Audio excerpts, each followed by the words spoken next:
सो आज हम बात करेंगे ट्रांजिशंस कर्व जो हम रोडवे के अंदर प्रोवाइड करते हैं। वो क्यों प्रोवाइड करते हैं, उसके पर्पस क्या है और ये ट्रांजिशन कर्व होता क्या है। ओके, सो ट्रांजिशन कर्व एक इम्पॉर्टेंट कंसेप्ट है रोडवे डिज़ाइन के अंदर। वो रिलेट करता है या वो इन्वॉल्व होता है जहाँ पे हमें रोड का डायरेक्शन या अलाइनमेंट चेंज करना है इन हॉरिजेंटल प्लेन। सो वहाँ पे हम ट्रांजिशन कर्व का यूज़ करते हैं। अभी देख क्यों यूज़ करते हैं। ओके, सो हम स्टार्ट करेंगे। जैसे कि हम स्टार्ट करते हैं डेफिनेशन से। तो यहाँ पे डेफिनेशन ऑफ ट्रांजिशन कर्व है the curve whose radius changes from infinity to finite value of designed curve of roadway and vice versa। तो मैंने कुछ अंडरलाइंस किए। यहाँ पे क्या कह रहा है, एक रेडियस ऑफ कर्व है उसका वैल्यू इन्फिनिटी मतलब बहुत और फिनाइट वैल्यू मतलब जो एक कैलकुलेबल वैल्यू है ऑफ डिज़ाइन कर्व मतलब एक रोडवे का कर्व है वो डिज़ाइन किया हुआ है, उसका वैल्यू है फिनाइट। वो ज्वाइन हो रहा है एक इन्फिनाइट रेडियस के कर्व से और आगे वो फिर से ट्रांजिशन में जाके फिर से वाइस वर्सा हो रहा है मतलब उसके अपोजिट। ओके, सो अभी हम देखते हैं क्या इन्फिनिटी कर्व है, फिनाइट कर्व है और ये कैसे होता है। अभी मैंने एक ड्राइंग बनाया है, यहाँ पे आप देख सकते हैं। सो यहाँ पे मैंने लिखा है कर्व विदाउट टीसी मतलब transition curve, curve with transition curve. तो पहले तो आप जान लीजिए कि ट्रांजिशन मतलब इट इज़ अ बेसिक, उसका जो मीनिंग है वो change from one state to another state. Okay, so transition यहाँ पे क्या हो रहा है हम देखेंगे।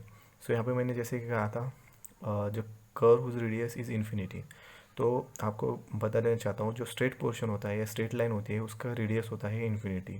ओके, और जो आर्क होता है उसके जो रेडियस होगा वो डिपेंड करेगा, जो भी होगा कैलकुलेटेबल वो कैलकुलेबल होता है या नॉन वैल्यू होती है। ओके, सो यहाँ पे ट्रांजिशन कर्व यहाँ पे इन्वॉल्व नहीं है, तो मुझे क्या करना पड़ेगा, अगर ये एक रोड है और ये दूसरा उसका डायरेक्शन है तो मुझे इनको दोनों को ज्वाइन करने के लिए बीच में एक आर्क प्रोवाइड करके इन दोनों को कनेक्शन करना पड़ेगा। ओके, सो यहाँ पे क्या हो रहा है, ड्यू टू स्ट्रेट पोर्शन यहाँ पे भी है और यहाँ पे भी है और यहाँ से सडनली डायरेक्शन चेंज हो रहा है, तो यहाँ पे एक जो सेंट्रीफ्यूगल फोर्स होता है यहाँ पे और यहाँ पे वो मैक्सिमम आ जाता है और डिस्कम्फर्ट हो जाता है, क्योंकि यहाँ से मैं स्ट्रेट जा रहा था और सडनली मैंने डायरेक्शन चेंज कर दिया व्हीकल का, due to which centrifugal force जो मैंने आपको डिटेल में वीडियो बनाया उसके ऊपर।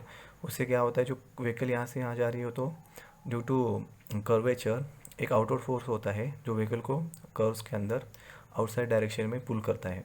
अभी आप भी कभी ट्रैवल करोगे या कर्व्स पे, अगर आप फास्ट स्पीड से अगर आओगे और सडनली डायरेक्शन चेंज होता है तो आपकी व्हीकल जो आउटसाइड डायरेक्शन में जो कर्व्स का जो आउटर पोर्शन है उस साइड पे पुल होने की कोशिश करती है, आप कभी ऑब्जर्व कर दे। सो इसलिए यहाँ पे जो कंसेप्ट आता है ट्रांजिशन कर्व का वो हम यूज़ करते हैं। तो वहाँ पे हम क्या कर लेते हैं, यहाँ पे सेम रोड है जो मैंने दिखाए थे फर्स्ट, यहाँ से इसको मुझे ये पॉइंट से इस पॉइंट को कनेक्ट करना है और यहाँ पे मैंने एक सिंपल एक आर्क प्रोवाइड किया था, रेडियस उसका रेडियस था। तो यहाँ पे मैंने ट्रांजिशन कर्व को इन्वॉल्व किया है। तो ट्रांजिशन कर्व्स क्या करते हैं, इन्फिनिटी वैल्यू के पॉइंट को एक फिनाइट जो आर्क होता है उसको कनेक्ट करते हैं एंड वाइस वर्सा मीन्स फिर से ट्रांजिशन कर्व उसको फॉरवर्ड करके स्ट्रेट पोर्शन से ज्वाइन करता है। तो आप कह रहे होंगे कि बाबा ये तो करता है, यहाँ पे भी करता है, लेकिन उसका फिर व्हाट इज़ मतलब क्यों तो क्या हो जाता है, जो ट्रांजिशन कर्व होता है उसका जो आइडियल कर्व है वो है स्पायरल, तो मैंने नीचे बताऊंगा आपको। तो क्या करता है ट्रांजिशन कर्व, उसका जो ट्रांजिशन होता है या उसकी जो लेंथ होती है या उसका जो रेडियस होता है वो क्या करता है, सेंट्रीफ्यूगल फोर्स को रिड्यूस करता है, वो नीचे देखेंगे।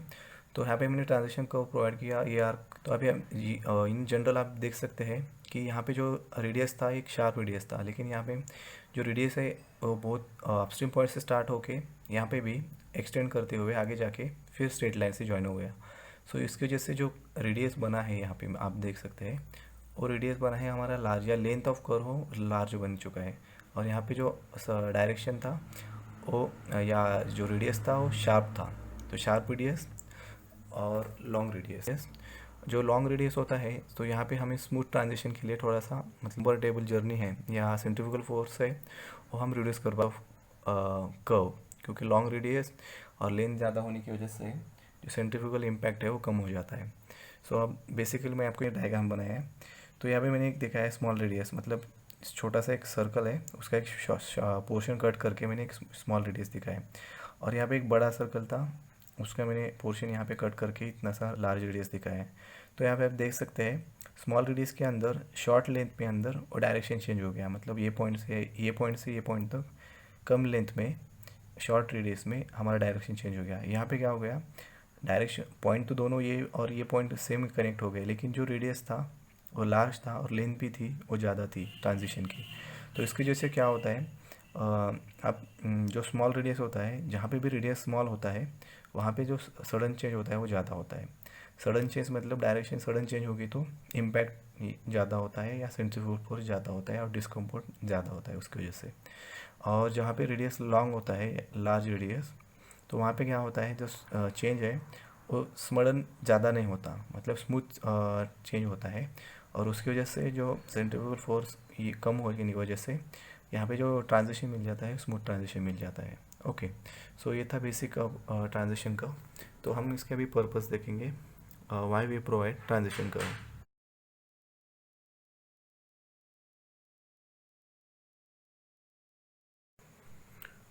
सो the next portion is why we provide transition curve.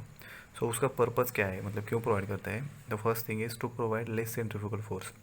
मतलब ट्रांजिशन कर्व उसके अंदर जो ट्रांजिशन होता है स्मूथ होने की वजह से सेंट्रीफ्यूगल फोर्स लेस होता है। Okay, so basic the purpose is to provide less centrifugal force to provide smooth transition. Okay, the second is to provide gradual super elevation. So अब ये मैं बताता हूँ, सुपर एलिवेशन जो होता है हमें रोड के अंदर, हम कर्व्स के अंदर जो सेंट्रीफ्यूगल फोर्स मैंने बताया उसको कंपेंसेट करने के लिए हम रोड का जो आउटर करते हैं, मतलब जो आउटर पुल होता है उसको कंपेंसेट करते हैं नीचे से एक एक एक तरह से सपोर्ट दे के रोड पे अंदर जहाँ पे कर्व्स होते हैं। ओके, सुपर एलिवेशन मतलब अगर इस जगह पे मुझे सुपर एलिवेशन प्रोवाइड करना है, क्योंकि जो टर्न है वो तो ज़्यादा होने की वजह से शॉर्ट लेंथ में मुझे ज़्यादा सुपर एलिवेशन देना पड़ेगा। मतलब जहाँ से मेरा सुपर एलिवेशन स्टार्ट हो गया तो इतनी सी लेंथ में मुझे पूरा सुपर एलिवेशन कंपेंसेट करना पड़ेगा, लेकिन यहाँ पे मुझे यहाँ से यहाँ तक की लेंथ मिल जाती है।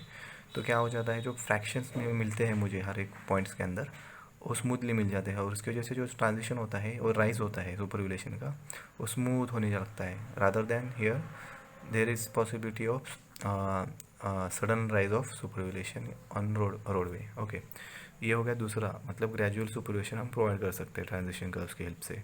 तीसरा क्या है, to enable driver to turn vehicle with safely and comfort on horizontal curve. मतलब हॉरिजॉन्टल कर्व्स के अंदर जो ड्राइवर होता है उसको सेफली, मतलब सेफ्टी पॉइंट ऑफ व्यू, जो हमें कहा था ओवर टर्निंग या स्लाइडिंग होता है कर्व्स के अंदर ड्यू टू सेंट्रीफ्यूगल फोर्स, वो अवॉइड करते हुए सेफली एंड स्मूथली कर्व्स पे व्हीकल को कैरी कर पाए, इसके लिए हम ट्रांजिट कर्व प्रोवाइड करते हैं। To introduce extra widening on the road, मेरा एक वीडियो था जिसमें मैंने बताया कि जो ऑफ ट्रैकिंग होता है हॉरिजॉन्टल कर्व्स पे व्हीकल का जो ऑफ ट्रैकिंग फिनोमेना फॉर्म होता है, उसकी वजह से क्या होता है, एक्स्ट्रा पेमेंट वेट हम कर्व्स पे अंदर प्रोवाइड करते हैं। उसका आप डिटेल वीडियो देख सकते हैं एक्स्ट्रा वाइडनिंग का। तो हॉरिजॉन्टल कर्व में जैसे कि सुपर एलिवेशन हमने ग्रेजुअली प्रोवाइड किया था, इसी तरह से एक्स्ट्रा वाइडनिंग जो हम प्रोवाइड करते हैं हॉरिजॉन्टल कर्व पे, यहाँ पे भी हम स्मूथली या शॉर्ट मतलब मिनिमम विड्थ के अंदर हम पूरा वो कंपेंसेट कर पाते हैं। मतलब मेरा क्या कहना था कि सपोज़ अगर ये हमारा रोडवे है लाइक दिस, है ना, तो शॉर्ट रेडियस के अंदर ड्यू टू व्हीकल का ऑफ ट्रैकिंग होने से जो विड्थ होती है एक्स्ट्रा वाली, वो मुझे जानना प्रोवाइड करनी पड़ेगी दोनों साइड के रोड पे। ओके, और जो ये हो गया इस पोर्शन में, लेकिन यहाँ पे मुझे लेंथ ज़्यादा मिल रहा है कर्व को कंपेंसेट करने के लिए, तो मेरा सेम इस पे कम विड्थ में हो जाएगा। मतलब इस तरह का अगर मेरा ये है तो मैं कम विड्थ को कम विड्थ के अंदर एक्स्ट्रा वाइडनिंग जो हम एक्स्ट्रा विड्थ प्रोवाइड करते हैं पेमेंट को कर्व्स पे, वो मैं कंपेंसेट कर पाऊँगा लाइक दिस। तो यहाँ पे मुझे कम विड्थ मिल जाएगा कंपेंसेट करने के लिए केस 2 के अंदर, लेकिन रादर देन केस 1 में मुझे, क्योंकि ड्यू टू मिनिमम ले, मुझे सडन यहाँ पे एक्स्ट्रा वाइडनिंग प्रोवाइड करना पड़ेगा जिसका विड्थ ज़्यादा आ सकता है। ओके, तो ये तो हो गया इसके बेसिक पर्पस। जैसे कि मैंने आपको कहा था, ये ट्रांजिशन का और एक आइडियल स्पायरल है, यहाँ पे मैंने कुछ देर पहले कहा था। तो हम देखेंगे कौन सा टाइप होता है ट्रांजिशन कर्व का। तो ट्रांजिशन कर्व का आइडियल जो है वो स्पायरल है। ओके, और स्पायरल शेप होता है। तो स्पायरल का आप जनरल इक्वेशन देखेंगे तो स्पायरल का जो लेंथ होता है inversely proportional to radius. Means what, अगर कर्व का रेडियस अगर कम है, रेडियस कम है ना, शार्प रेडियस, तो उस केस में क्या हो जाएगा, जो लेंथ होता है इस केस में स्पायरल के अंदर उसका लेंथ ज़्यादा होता है, मतलब ये वैल्यू अगर कम रहेगा तो अल्टीमेटली ये वैल्यू हमारा बढ़ेगा। जैसे कि हमने देखा था जहाँ पे मोर लेंथ होगा तो सेंट्रीफ्यूगल फोर्स लेस होगा, है ना, क्योंकि स्मूथ ट्रांजिशन मिल रहा है, और उसकी वजह से क्या होगा, हमारा कंफर्ट जो है ज़्यादा हो जाएगा। तो ये तो हो गया हमारा फर्स्ट केस के अंदर का scenario. Okay, so second case के अंदर क्या है, ये जैसे कि इसके अपोजिट जहाँ पे भी रेडियस ज़्यादा है, ओके, तो यहाँ पे ये कर्व क्या करता है, लेंथ को कम कर देता है। मतलब यहाँ पे अगर ये वैल्यू ज़्यादा रहेगा तो ये अल्टीमेटली कम रहेगा, अगर ये कम रहेगा, रेडियस ज़्यादा रहेगा, तो रेडियस अगर इस कर्व का ज़्यादा है इसका मतलब सेंट्रीफ्यूगल फोर्स फिर से कम आएगा और लेंथ कंफर्ट ज़्यादा होगा। मतलब यहाँ पे रेडियस अगर ज़्यादा होगा कर्व्स के अंदर तो जो हमारा लेंथ है वो कम आएगा, लेकिन जो रेडियस ज़्यादा होने की वजह से कंफर्ट हमारा मेंटेन रहेगा। तो इस तरह से दोनों तरह के कॉम्पेंसेट कर लेता है, मतलब लेंथ और जो रेडियस है एक दूसरे को कॉम्पेंसेट करके स्मूथ ट्रांजिशन प्रोवाइड करते हैं। That is why spiral is provided. Okay, so ये तो हो गया टाइप के अंदर। उसके बाद आता है हमारे IRC फार्मूलाज। इडियट और कांग्रेस ने जो वैल्यूज़ दिए कैलकुलेशन ऑफ ट्रांजिशन कर्व की लेंथ के लिए, वो हम देखेंगे। एलएस यहाँ पे स्टैंड होता है length of transition curve equals to V³/CR। So यहाँ पे V जो है हमारा डिज़ाइन स्पीड ऑफ व्हीकल, मतलब जो रोड होता है जैसे कि नेशनल हाईवे है, स्टेट हाईवे है, और एनी टाइप ऑफ रोड, उसका एक डिज़ाइन स्पीड होता है कि उस स्पीड से यहाँ पे व्हीकल कैरी करेंगे, तो वो स्पीड होता है ये फार्मूला में। उसके बाद आता है C, वो है centrifugal acceleration, and R is radius of curve. ये रेडियस ऑफ कर्व मीटर में है और वेलोसिटी इज़ मीटर पर सेकंड में है। और सेंट्रीफ्यूगल एक्सेलरेशन का एक फार्मूला है 80/75 + V। यहाँ पे V जो है km/h है, लेकिन जो V का वैल्यू है वही सेम ही है, that is design speed of roadway. और जो C होता है उन्हें जन वैरी करता है 0.5 से 0.8 के बीच। तो आप ये वैल्यू रिमेंबर कर सकते हैं एग्ज़ाम के लिए, कॉम्पिटिटिव एग्ज़ाम के लिए जनरली आस हो सकता है। और ये वैल्यू से हम C कंप्यूट करेंगे, और C की वैल्यू हम यहाँ पे पुट करेंगे। रेडियस जो होता है हमारा जो रोडवे है, तो वहाँ पे जो प्रैक्टिकल सर्वे होता है उसके ऊपर बेस्ड ऑन उसका रेडियस फिक्स किया जाता है, वो वैल्यू हम ले लेते हैं। यहाँ पे C हमारा निकल गया है। और व्हीकल अभी कौन सा रोड है, सपोज ये नेशनल हाईवे पे हम, तो उसका जो स्पीड है वो हम लेंगे, या कोई स्टेट हाईवे है या MDR है, तो भी उसका स्पीड होगा वो हम यहाँ पे लेंगे। उसके बेसिस पे हम फर्स्ट कंडीशन पे LS मतलब length of transition curve calculate करेंगे। और सेकंड केस जो होता है हमारा, उसके अंदर है बेस्ड ऑन सुपर एलिवेशन। तो जैसे कि मैंने एक वीडियो बनाया था, सुपर एलिवेशन हम कर्व्स के अंदर सेंट्रीफ्यूगल फोर्स को कंपेंसेट करने के लिए बनाते हैं, है ना। तो सुपर एलिवेशन हॉरिजॉन्टल कर्व पे होता ही है। ओके, सो है, तो उसके बेसिस पे हमें ट्रांजिशन कर्व को भी कैलकुलेट करना है। और ये दो फार्मूला दिया है, LS = E/N into bracket W + WE। Okay, so हम देखेंगे अभी क्या है। यहाँ पे E जो बताया है सुपर एलिवेशन, जो सुपर एलिवेशन का रेट है वो है हमारे E का वैल्यू। हम जो स्ट्रेट पोर्शन है यहाँ तक तो फ्लैट रहेगा रोड, यहाँ से हम जो हमारा ट्रांजिशन कर्व है कि स्टार्टिंग पॉइंट से तो राइजिंग होता है, स्टार्ट हो जाता है, मतलब वो स्टेप में हो जाएगा, बढ़ते बढ़ते बढ़ते बढ़ते चला जाएगा आगे, फिर यहाँ से मैक्सिमम, फिर ये डाउन होते होते फिर नॉर्मल फ्लैट रोड से चला जाएगा। इस तरह से ये सुपर एलिवेशन प्रोवाइड किया जाता है। वो हो गया सुपर एलिवेशन का रेट। और 1/n मतलब 1 मीटर यूनिट 1 यूनिट रेस के लिए हमने कितना हॉरिजॉन्टल डिस्टेंस ट्रैवल किया है यहाँ। और W जो हमारा नॉर्मल पेवमेंट का विड्थ होता है, that is W। Okay, and WE extra widening, अभी मैंने यहाँ पे दिखाया तो नहीं है, जैसे कि मैंने कहा था जो एक्स्ट्रा विड्थ हम रोड को इधर साइड प्रोवाइड करते हैं हॉरिजॉन्टल कर्व्स के अंदर, दैट इज़ W, वहाँ पे लिया है।